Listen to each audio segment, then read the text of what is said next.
ये वीडियो तो आपने देखी होगी और इसको सपोर्ट करने वाली ढेर सारी वीडियोस। मैं उस कंट्रोवर्सी के बारे में बात नहीं करने वाला कि क्या हुआ है और क्या नहीं, लेकिन कंट्रोवर्सी के पीछे जो बैकबोन होती है वो क्या होती है वो मैं आपको आज बताऊंगा। चलिए देखते हैं क्या है हकीकत इस कंट्रोवर्सी की। क्या कभी आपने देखा है कि कोई बड़ा इन्फ्लुएंसर सीरियसली किसी छोटे इन्फ्लुएंसर को टारगेट कर रहा है? एग्जैक्टली नहीं ना।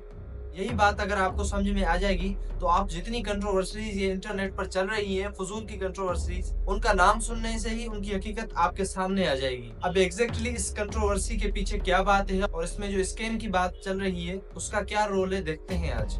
अब पाकिस्तान में स्कैम्स तो बहुत सारे चल रहे हैं, लेकिन कंट्रोवर्सी इस पे बनी है क्योंकि ये कंट्रोवर्सी यूनिक है। इस कंट्रोवर्सी में आप रजब भट्ट या डकी भाई को दो गालियां देकर थाउजेंड्स ऑफ व्यूज ला सकते हैं और ऐसे ही आप अपने डेड चैनल को फिर से ट्रेंड में ला सकते हैं।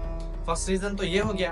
अब इस फर्स्ट रीजन की आपको वेरिफिकेशन इस रीजन से हो जाएगी। मैं ऐसा इसलिए कह रहा हूँ क्योंकि ये स्कैम प्रेडिक्ट किया जा रहा है 50 से 60 करोड़ का, लेकिन मैं 2022 में इससे 3 गुना बड़ा स्कैम जो Ziptech and Absolute Tech pre order scam था, जो अराउंड 145 करोड़ का था, लेकिन उसकी पॉपुलैरिटी आप इतनी नहीं देखेंगे क्योंकि सब जानते हैं कि उस टॉपिक पर वीडियोस बनाने से उनके व्यूज नहीं बढ़ पाएंगे। इसके अलावा Sidra Humaid community saving scheme, जिसमें 42 करोड़ से भी ज्यादा का स्कीम हुआ था, उसको भी आपने कभी सीरियसली डिस्कस होते हुए इतनी पॉपुलैरिटी के साथ नहीं देखा होगा। तो इस बात से ये बात कंफर्म है कि ये कंट्रोवर्सी बेस्ड है व्यूज पे, क्योंकि जो लोग स्कैम कर रहे हैं उनकी ऑडियंस बहुत ज्यादा बड़ी है और यहाँ से व्यूज इजीली बढ़ाए जा सकते हैं। ये बात मैं इसलिए कह रहा हूँ क्योंकि कोई भी ऐसा यूट्यूबर नहीं है जो आपका भला चाहता है। हर कोई अपना फायदा देखता है और इस दुनिया में हर कोई ऐसे ही करता है। इस पूरी कंट्रोवर्सी का एंड रिजल्ट क्या निकलेगा कि जो स्कैमर्स हैं उनके व्यूज भी बहुत सारे बढ़ जाएंगे और छोटे छोटे यूट्यूबर्स जिनका काम ही इस हवाले से बेस्ड है, जैसा कि आप शिराज भट्ट को ही देख लें,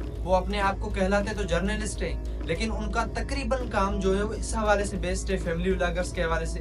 अब फैमिली व्लॉगिंग के अलावा और भी मसले हैं, शिराज भट्ट साहब उनको एड्रेस क्यों नहीं करते? हजारों मसले हैं आजकल जो हमारी सोसाइटी को, हमारे छोटे बच्चों को, हमारी आने वाली जनरेशन को अफेक्ट कर रहे हैं, लेकिन उनको ये कोई मसले नहीं दिखते क्योंकि वहां पर इनके व्यूज बेस्ड नहीं है। इनके व्यूज बेस्ड है सिर्फ इन यहाँ पर, और ये एड्रेस करेंगे इसी इशू को। और इसके अलावा इस कंट्रोवर्सी में जो मेन कैरेक्टर है तलहा रिव्यूज, तलहा मकसूद जिनका असल नाम है, उनके चैनल की पूरी लाइफ के व्यूज थे 6 मिलियन, जिसके बाद एक ही हफ्ते में उनके व्यूज डबल हो गए हैं, 6 मिलियन से 10 मिलियन क्रॉस करने वाले हैं। एक ही हफ्ते में 4 से 5 मिलियन व्यूज आ गए हैं। इससे बड़ा उनको और क्या चाहिए? जितना इनका फिजिकली नुकसान हुआ है उससे 10 गुना ज्यादा यहाँ पर इनका डिजिटली फायदा हो रहा है। तो यहाँ पर यह बात तो कंफर्म है कि अगर आप डकी भाई वाले स्कैम से बच गए हैं तो आपके साथ एक और स्कैम हो गया है जो है ये व्यूज पे बेस्ड। जितनी भी वीडियोस आप देखें उनमें जस्ट ये एक्सप्लेन करेंगे कि क्या हुआ क्या नहीं हुआ, ये नहीं एक्सप्लेन करेंगे कि क्या करना चाहिए क्या नहीं करना चाहिए, आपके लिए क्या बेहतर है। अगर इस पूरे मसले को एक ही बात में समेटा जाए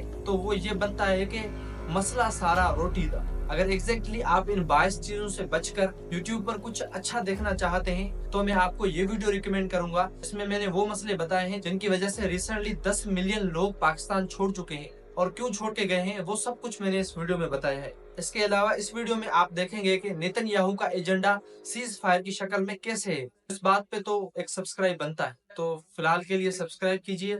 अगले टॉपिक पे फिर से मिलते हैं क्योंकि जो हकीकत है वो आपको यहाँ मिलेगी।